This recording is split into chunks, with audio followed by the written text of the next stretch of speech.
چانڈی صاحب کیا ہوگا اور کیا کرنا چاہیے؟ پہلی بات تو میں مولانا کے لانگ مارچ کی بات تو تصدیق کرتا ہوں، سارے کراچی سے آئے، لیکن بلاول صاحب کے لانگ مارچ کو بھی بھولنا نہیں چاہیے۔ وہ اور جاہو جلال کے ساتھ پنجاب کی حدود میں تو کمال سے داخل ہوا۔ ہم سب لوگ خود پریشان تھے کہ شہروں کے شہر لانگ مارچ میں شامل ہو رہے تھے، ظاہر ہے پارٹیوں کا اتحاد تھا، لیکن ایک پتھر بھی کہیں نہیں لگا، کہیں روکا نہیں گیا، گاڑیوں کو نہیں تکلیف، کچھ بھی نہیں۔ یہ سیاسی لوگ ہیں، جیسے کہا قربائی نے، یہ سیاسی تربیت ایسی ہوتی ہے۔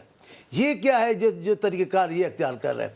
میں سمجھتا ہوں، میرا خیال ہے یہ نہیں کریں گے۔ آپ کا خیال ہے لانگ مارچ نہیں کریں گے، یہ باتیں کرتے رہیں گے، ڈراتے رہیں گے۔ 6-7 تو انہوں نے ٹائم ٹیبل دے چکے ہیں، اور دوسرا ان کا ایک مشہور قول ہو گیا ہے آج کل، آپ یہ نہیں کرو گے تو میں یہ کروں گا۔ یہ معافی نہیں مانگنی ہے، منتیں کرنی نہیں ہے، تو اس کو اور کیا آپ کہو گے؟ یار آپ ملک صاحب مانو گے نہیں تو پھر میں یہ بوتل گرا دوں گا ادھر سے۔ تو آپ سیدھی سادھی معافی مانگیں، سیدھی سادھی چلے آئیں کہ جناب ہماری باتیں مانیں، ہم آپ کے کہنے میں ہیں۔ اگر یہ نہیں کرو گے، غنڈہ گردی سے کرو گے، تو ریاست بھرا ریاست ہے، ریاست کو اپنا چہرہ دکھانا پڑے گا، اور لازمی دکھائے گا۔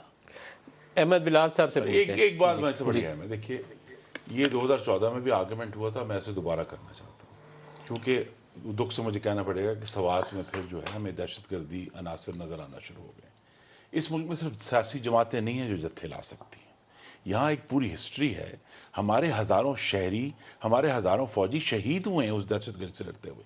کیا وہ جو دہشت گرد جماعتیں ہیں وہ جتھا کر کے اگر حملہ آور ہو جائیں تو ہم کہیں اچھا جی ٹھیک ہے آپ آ کر حکومت پر قبضہ کر لیں؟ دیکھیں آئین کی سربلندی کرنی ہے، یہ سب سے بڑی بات ہے۔